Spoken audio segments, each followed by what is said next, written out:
station de l'Alpe d'Huez en Isère accueille le Continental Finance Challenge, toute première compétition mêlant ski et sport automobile, dont l'organisateur Bastien Ostian nous explique l'origine et le principe. L'idée du Continental Finance Challenge, elle est née de la rivalité amicale qui unit les skieurs et les pilotes automobiles, qui sont les uns comme les autres amoureux de la vitesse et des trajectoires. Et on avait envie de les confronter dans une compétition conviviale pour voir tout simplement qui étaient les plus rapides. C'est la première fois que les skieurs et les pilotes ont une vraie compétition commune, où les skieurs vont piloter sur un vrai circuit automobile et les pilotes passer dans un vrai tracé comme des skieurs de compétition. L'épreuve de ski du Continental Finance Challenge, elle se déroule sur un tracé parallèle pour des raisons ludique et que tout le monde s'amuse en se tirant la bourre, en essayant de vaincre celui qui est à côté. Mais les résultats se font de manière uniquement chronométrée. L'épreuve automobile, elle se dispute sur le circuit de l'Alpe d'Huez. Chaque compétiteur va effectuer 3 tours chronométrés et pour le classement, on gardera les 2 meilleurs temps. Le Continental Finance Challenge combine un classement individuel pour voir qui des skieurs ou des pilotes sont vraiment les plus rapides et un classement par équipe skieur-pilote. Pour développer la relation d'équipe, on a mis en place une règle très simple, c'est que le skieur fait reconnaître le parcours de ski à son pilote et le pilote devient le copilote du skieur avec qui il est en binôme lors de l'épreuve automobile. Première journée, première compétition. Le cadre de l'épreuve de ski n'est autre que le stade de slalom du Signal que nous présente Xavier Perrier-Michon, directeur de l'ESF de l'Alpe d'Huez. Alors le stade de slalom de l'Alpe, c'est un stade d'abord qui est en front de neige, donc positionné presque centre-station, donc très accessible pour le grand public et les gens qui viennent voir les événements. C'est 5 stades en permanence qui tournent sur ce front de neige, qui permet à l'ensemble des participants déjà d'être en vue du public et un public piéton qui peut venir très facilement au pied des stades. Il n'est pas très dur, il y a des stades beaucoup plus durs sur le circuit de Coupe du Monde notamment, mais aussi des stades plus faciles. Il a comme particularité de démarrer dans de la pente. On a une pente assez forte au début et avec un léger dévers. Et par contre, il termine sur un plat vallonné jusqu'à la raquette d'arrivée. On rappelle une nouvelle fois le principe de cette épreuve de ski, de ce premier Continental Finance Challenge. 4 manches par compétiteur, 2 dans le tracé rouge, 2 dans le tracé bleu. On garde le meilleur temps de chaque tracé. Seul le chrono compte. Les duels de ce slalom parallèle sont là uniquement pour le plaisir des compétiteurs. Guilbeault, Ophélie. La starting list de ce premier Continental Finance Challenge a fière allure, puisqu'on compte plus de 50 victoires en Coupe du Monde en cumulant les performances de chaque participant. Dès les premières manches, l'épreuve de ski donne lieu à un duel fratricide entre les 2 locales de la compétition, la légende du ski cross Ophélie David dans le tracé bleu et la toute jeune championne du monde junior de descente Jennifer Pio dans le rouge. Spécialiste des départs et sortie de son portillon un peu plus vite que sa cadette, Ophélie David parviendra à remporter cette première manche, mais les écarts de chrono entre les 2 championnes sont infimes. Deuxième duel et deuxième choc de la compétition avec l'affrontement entre le champion du monde 2011 de slalom spécial Jean-Baptiste Grange dans le tracé bleu et Adrien Théo, vainqueur de la dernière descente de la Coupe du Monde à Kielfeld en Norvège dans le rouge. Le descendeur fait jouer toute sa science du départ et de la glisse pour prendre l'ascendant sur Jean-Baptiste Grange. Un rythme différent pour Anthony Beltoise dans le tracé rouge et Bertrand Ballas dans le bleu. Au départ d'une des premières séries du tableau pilote. Et surprise, c'est le Parisien Anthony Beltoise qui prend le meilleur sur le grenoblois Bertrand Ballas, plus à l'aise sur les routes de montagne que sur les pistes de ski. Bien que devancé par le double champion de France du GT Tour, le pilote alpin est néanmoins ravi. C'est un régal, hein. C'est un régal de découvrir le slalom. La technique du ski, bon, malheureusement, je ne la maîtrise pas. Mais c'est de la compétition et après, on est contre le chrono, il faut faire le maximum. Mais je manque complètement de technique, mais c'est un grand plaisir de venir à Alpe d'Huez et de parcourir. Et puis Anthony, on était en bagarre tous les deux, c'était sympa. Invité spécial de l'épreuve de ski du Continental Finance Challenge et positionné dans le tableau pilote, c'est la légende Luc Alphand qu'on retrouve au départ face au pilote Cyril Calmont. L'ancien meilleur descendeur du monde, reconverti dans la course automobile, se montre très motivé à l'idée de venir se mesurer à la nouvelle génération dorée du ski français. Et force est de constater que le Briançonnais a encore de beaux restes. On retrouve le tableau des skieurs avec le freestyler Guilbeault Colas, plus habitué au champ de bosse qu'au tracé alpin. Ce dernier fait pourtant jeu égal avec la jeune Jennifer Pio positionnée dans le tracé bleu. Si le grand espoir de la vitesse féminine continue d'avoir un peu de mal à réagir au départ, elle reste toutefois redoutable au chronomètre. C'est à Ophélie David, dans le tracé rouge, que revient ensuite la mission de se mesurer à Adrien Théo, l'homme en forme du Continental Finance Challenge. La skieuse cross va jeter toutes ses forces dans la bataille, Mais le descendeur de Val Thorens est décidément trop fort. Au grand jeu de l'armoire à médailles, Vincent Gauthier et ses 5 titres de champion du monde de ski paralympique ont encore un peu d'avance sur Jean-Baptiste Grange, positionné sur le tracé rouge. Mais c'est le Mauriennais qui se montrera logiquement le plus rapide face à l'athlète paralympique jurassien, particulièrement redouté par ses pairs pour le classement final, en raison de ses qualités de conduite sur neige. C'est une série de costauds que l'on retrouve ensuite au départ, avec l'ancien slalomeur Pierrick Bourja dans le tracé bleu, opposé au descendeur David Poisson dans le rouge. Le médaillé de bronze des mondiaux 2013, comme le triple vainqueur en Coupe du Monde, veulent absolument s'imposer et se livrent un duel de toute beauté que Poisson remporte d'un souffle, aux grandes dames de son ami, mais néanmoins adversaire, Pierrick Bourja. Chez les pilotes, c'est tout d'abord Jean-Marc Quintois qui domine un duel 100% GT Tour face à Anthony Beltoise lors de la première série de la deuxième manche. Le pilote de FIA GT, Julien Jousse, très bien coaché par son coéquipier du jour, Jean-Baptiste Grange, réalise lui une manche de toute beauté face à Cyril Calmont. Le pilote varois se positionne au fil des séries de cette épreuve de ski comme l'un des plus performants d'un tableau pilote dominé par Luc Alphand bien évidemment, mais aussi Johan Bonato, pilote de rallye passé par l'équipe de France et également moniteur de ski. Les deux hommes s'affrontent dans la série au sommet du tableau pilote et c'est Luc Alphand dans le tracé rouge qui va s'imposer face au rallyman des Deux Alpes. Et pour notre Lucho national, réunir ski et sport auto était une évidence. C'est les familles de sport qui sont un peu similaires. La prise de risque, la recherche de la précision, la fiabilité dans le mouvement, etc. Et puis l'approche quand même par rapport au risque et à la prise de risque, c'est exactement les mêmes familles de sport. La vision, la trajectoire, il y a plein de choses qui sont similaires. Dans la deuxième série de la troisième manche du tableau skieur, c'est au tour de Guilbault Colas de constater la forme optimale d'Adrien Théo. Le skieur de Val Thorens parvient à refaire son retard alors que le freestyler de Champs-Rousse était sorti avec un peu d'avance du portillon. Théo claque une nouvelle fois un chrono canon qui lui permet de mener la danse chez les skieurs et de conforter son statut de très sérieux candidat à la victoire finale. Grosse rivalité amicale au départ de la quatrième série de cette troisième manche, puisqu'aucun des deux techniciens, Jean-Baptiste Grange dans le tracé bleu et Pierrick Bourja dans le rouge, ne veut baisser pavillon face à l'autre. Un peu plus réactif au départ, c'est le Mauriennais qui coupera la ligne avant son compère dauphinois à l'issue d'une belle bagarre, mais au chrono, les écarts sont infimes. Après avoir réalisé un excellent chrono lors de sa manche disputée face à Luc Alphand, Johan Bonato continue lui de jouer placé en dominant Julien Jousse. Le pilote moniteur de ski s'annonce redoutable pour le classement général et par équipe, où son duo avec Pierrick Bourja a particulièrement fière allure. Ce sont deux amis que l'on retrouve au départ de la première série de la quatrième manche du tableau des skieurs. Guilbault Colas dans le tracé rouge et Vincent Gauthier dans le bleu ne se font pas de cadeaux et c'est Guilbault Colas qui va réussir à couper la ligne d'arrivée en premier. Après une manche pleine de rythme, le champion de ski de boss est heureux de pouvoir se mesurer à ses compères de l'Alpin. En tout cas, moi je me régale. En plus, je me fais coacher par les potes, donc j'apprends énormément, donc c'est super intéressant. Et puis de voir les champions qu'on regarde à la télé là, sur les tracés qui courent avec nous, c'est top. En début de saison, la skieuse américaine Liz Evans souhaitait se mesurer à ses homologues masculins sur le circuit de Coupe du Monde. Si la demande avait été refusée par la FIS, la jeune Jennifer Pio a, elle, le droit d'affronter l'un des meilleurs slalomeurs du monde, Jean-Baptiste Grange. Pas facile de suivre le rythme du Mauriennais qui s'impose.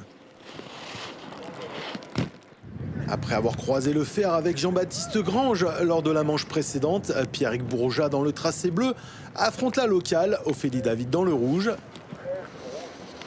Les deux skieurs dauphinois se livrent une belle bataille et finiront quasiment dans le même temps. À l'arrivée, la spécialiste du ski cross, Ophélie David, nous avoue que son objectif n'était pas seulement de s'adapter au rythme exigeant d'un tracé alpin. C'est pas du border et en fait, peu importe la trajectoire et le tracé, mon objectif aujourd'hui c'était de tordre Pierrick. On va essayer de les préserver les pilotes, hein. On en a besoin pour demain. Donc. Pour demain. Voilà. Donc on veut pas les abîmer, il faut qu'ils nous apprennent à faire les drifts. Là. Et pour juger le niveau des pilotes que Pierrick Bourja et Ophélie David souhaitent préserver, nous avons demandé son avis d'expert au pilote moniteur à Johan Bonato. Je trouve que tout le monde skie quand même bien, hein. C'est quand même pas évident. Un parallèle, c'est des virages qui s'enchaînent vraiment avec des appuis qui sont très courts et globalement tout le monde s'en sort super bien. Hein. De toute façon, les bons skieurs sont des bons pilotes sont souvent des bons skieurs aussi. Hein.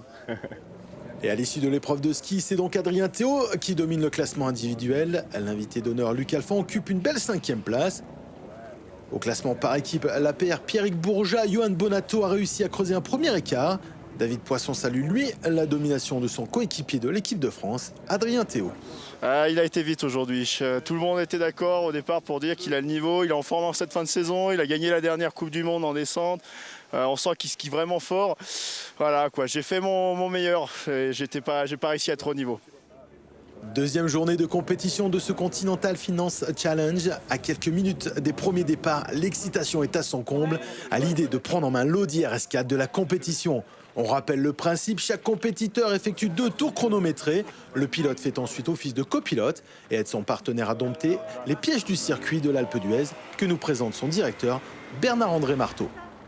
Comme tout circuit sur glace, pour être homologué, il faut qu'il puisse faire entre 700 et 1000 mètres, donc il fait pile poil l'intermédiaire, 856 mètres. C'est un circuit qui est extrêmement technique parce qu'il comporte une majorité d'épingles en termes de virages qui sont plus ou moins serrés. C'est un circuit aussi sur lequel on ne roule pas très vite. Pourquoi ? Parce que justement on a ces épingles qui sont omniprésentes. C'est donc parti pour 15 passages consécutifs où chaque duo va se succéder. Et le premier compétiteur à se frotter aux épingles du tortueux circuit de la station de Loisan n'est autre que le pilote Bertrand Ballas, qui compte parmi les favoris de l'épreuve automobile et possède une carte à jouer avec son coéquipier Guy Bocola dans le classement par équipe. C'est donc avec le pilote grenoblois présent sur le trophée Andros depuis 24 ans et donc parfaitement habitué au pilotage sur glace que l'on découvre le circuit de la compétition en suivant son meilleur tour chronométré. Le pilote alpin s'adapte parfaitement aux conditions et parvient à trouver des lignes tendues et efficaces dans ses tours chronométrés dont le départ s'effectue lancé. Sous les yeux de son coéquipier Guy Bocola, Bertrand Ballas confirme son statut de favori en venant signer un temps de référence canon de 54,64 secondes qui s'annonce très difficile à battre. Le ton est donné et le skieur David Poisson, deuxième du classement individuel provisoire, juste derrière Adrien Théault, peut prétendre lui aussi à la victoire finale s'il parvient à s'inspirer du rythme imprimé par Bertrand Ballas, tout en évitant les cônes disposés à différents endroits du circuit et que les compétiteurs doivent absolument éviter sous peine de pénalité. Premier skieur à s'élancer dans l'épreuve automobile, David Poisson fait l'objet de tous les regards depuis le bord de la piste. La difficulté du parcours tient notamment aux différents revêtements entre neige et glace, mais le skieur de Pézé-Valandry a réussi à signer 2 temps chronométrés des plus corrects avec 58 secondes 10 et 58 secondes 20. C'est ensuite au tour du meilleur pilote de l'épreuve de ski, Johan Bonato, de s'élancer. Le pilote engagé cette saison dans l'Opel Adam Cup est par ailleurs en tête du classement par équipe provisoire en compagnie de Pierrick Bourja et possède donc une belle carte à jouer sur les 2 tableaux. Originaire des Deux-Alpes, Johan Bonato connaît lui aussi parfaitement le pilotage dans les conditions hivernales et compte bien aller chercher le meilleur temps provisoire réalisé par Bertrand Ballas. Très agressif, le pilote et moniteur de ski fait le spectacle sur le circuit de l'Alpe d'Huez en enchaînant freinage tardif et sortie de virage des plus énergiques pour le plus grand plaisir de son coéquipier Pierrick Bourja. Et l'engagement de Johan Bonato va s'avérer payant d'un point de vue chronométrique avec un meilleur temps en 56 secondes 34 obtenu en frôlant au millimètre l'arche d'arrivée.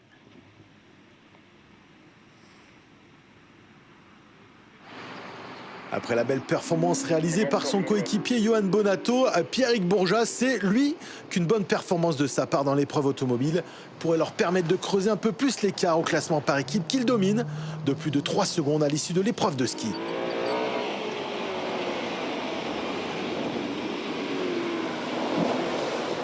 L'ancien skieur aux 9 podiums de Coupe du Monde bénéficie des conseils de Bonato et observe des lignes très justes tout en étant très rapide, même si à l'image de son coéquipier, il passera la ligne d'arrivée un peu large lors de son meilleur tour chronométré. À sa sortie du circuit, le Champ-Roussien est toujours dans sa course mais attend les résultats avec sérénité. Avec le ski et tout, on est bien placé avec Johan et du coup, on se prend vite au jeu et puis on a l'esprit compétition. Et puis on était dedans ce matin. Maintenant on a fait le boulot, comme on dit, et on attend les autres. Mais je pense qu'on est en patin. Ouais. En tout cas là je suis encore tout comme ça là. Tu vois, c'est l'adrénaline, ça c'est bon. Et l'adrénaline, c'est en tant que passagère de Jean-Marc Quintois que va d'abord la connaître Ophélie David. Le pilote qui sera associé cette saison au tout jeune Mathieu Giaminet sur le GT Tour est plus habitué au circuit d'asphalte que de glace, malgré une participation au Trophée Andros électrique cet hiver du côté de Val Thorens. Le membre du team Saint-Éloque Racing parvient toutefois à s'adapter aux conditions et signera 2 temps de bonne facture en 57 secondes 89 et 57 91. Et c'est donc au tour d'Ophélie David de prendre le volant de l'Audi RS4 de cette première édition du Continental Finance Challenge. La grande dame de l'Alpe d'Huez, aux 4 victoires au X-Games et aux 7 globes de cristal de ski cross, a le sourire au moment de s'attaquer au circuit de sa station, qu'elle connaît particulièrement bien pour y avoir roulé à plusieurs reprises. Habituée au tracé tortueux du ski cross, elle réalise une performance très honorable en signant son meilleur temps chronométré en 59 secondes et 63 centièmes. À sa sortie de voiture, elle notera de nombreuses similitudes entre le ski et le sport automobile. Les sports de glisse en général, là il y a vraiment une histoire de trajectoire et de se mettre un peu en drift, en dérive. Et là pour le coup oui ça se recoupe complètement. Donc là-dessus je pense qu'on est assez à l'aise. Sentir l'engin partir et puis repérer les lignes où on veut aller. Ça c'est des points vraiment communs.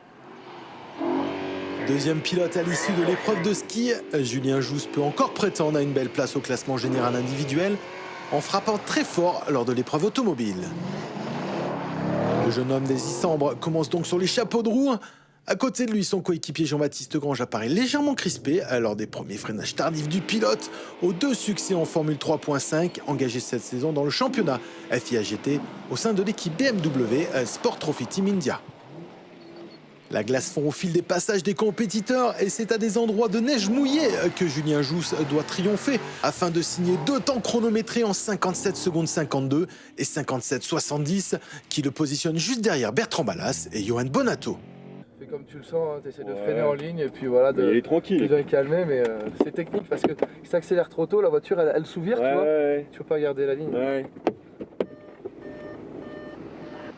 Après avoir bénéficié des conseils d'experts de son coéquipier, c'est donc Jean-Baptiste Grange qui prend le volant de l'Audi RS4 de la compétition et que l'on retrouve dans son meilleur tour chronométré.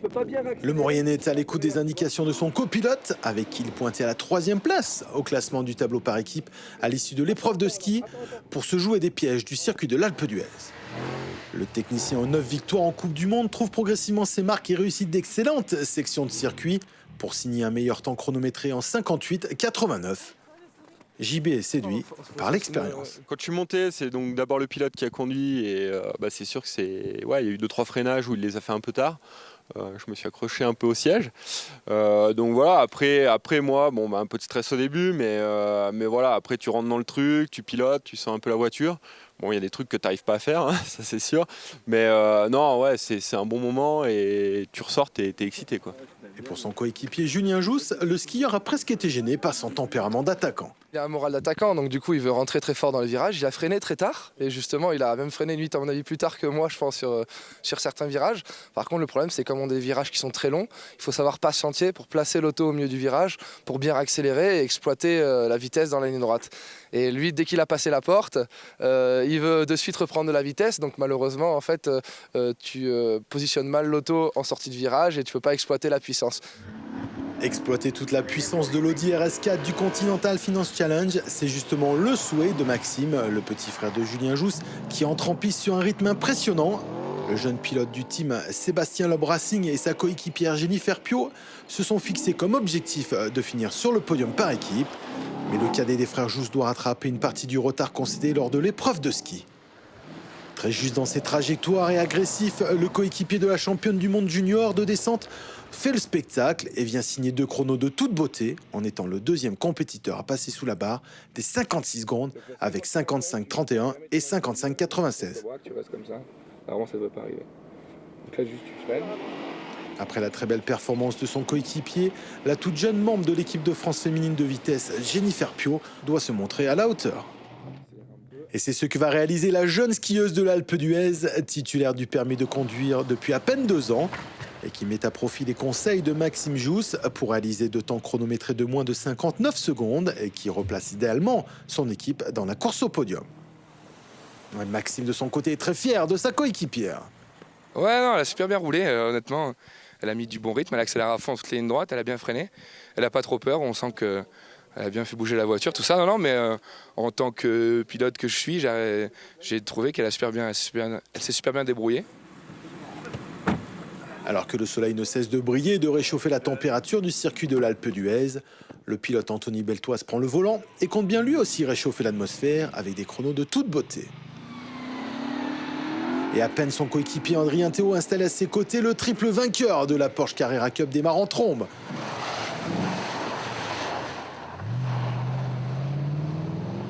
Et dès les premières courbes, il fait le spectacle en profitant du réchauffement de la piste pour mettre la voiture en dérivation puisque les pilotes passaient avant lui.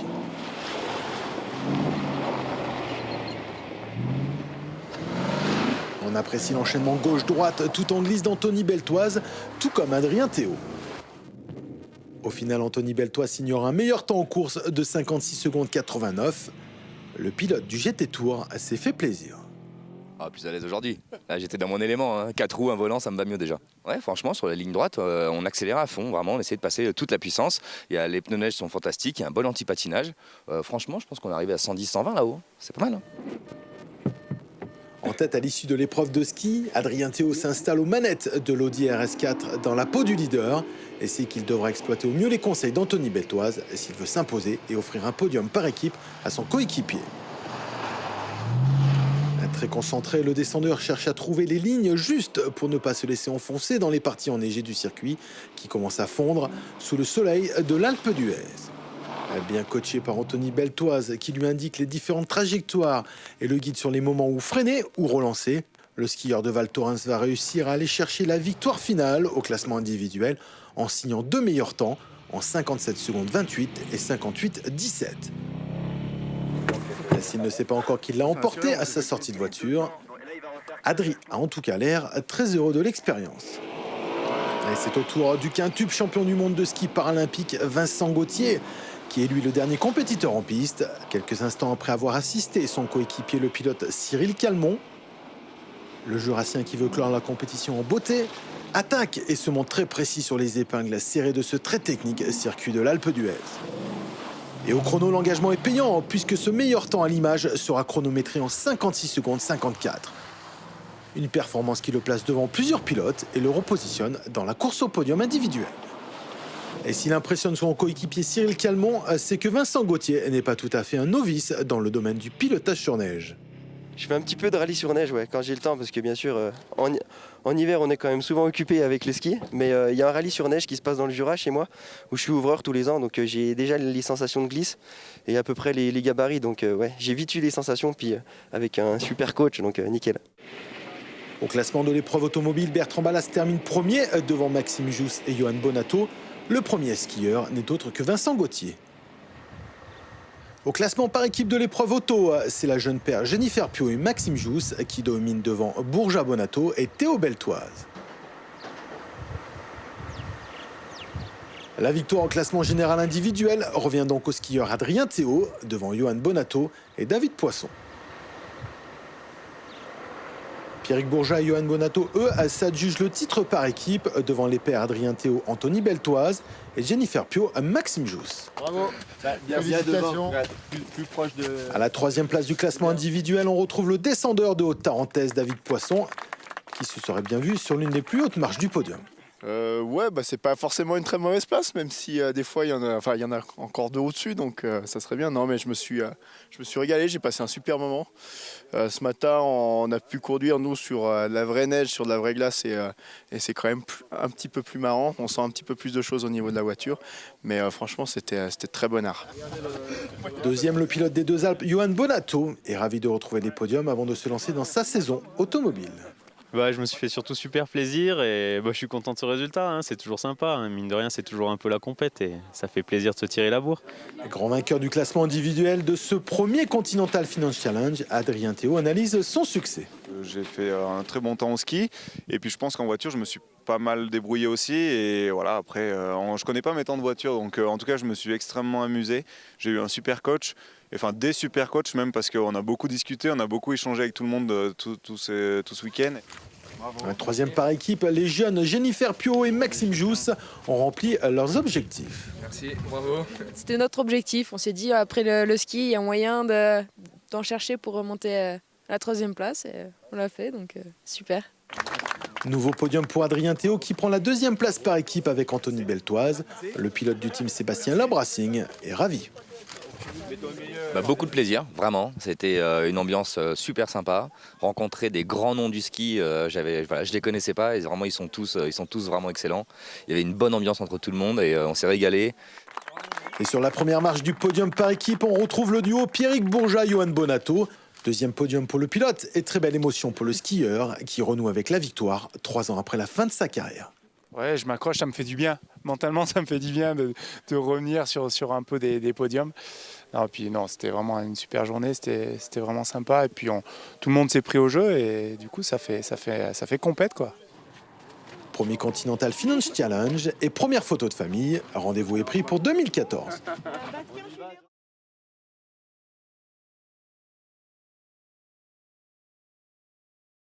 Ouais, ça va, franchement top. Il neige un peu, c'est un peu dommage. Hein, il y a le panneau qui se casse la gueule aussi. Mais j'ai un problème, je prends très mal mon volant en fait, et je le tournicote, enfin je fais des trucs bizarres, j'ai le coup de là. Ouais, je vais prendre des leçons. Vraiment beaucoup de plaisir, la rencontre avec des... Tu reviens l'an prochain? Avec plaisir. Je vais même, même si je suis pas invité, de toute façon je reviendrai, quoi qu'il arrive, je me taperai l'incruste. Hein.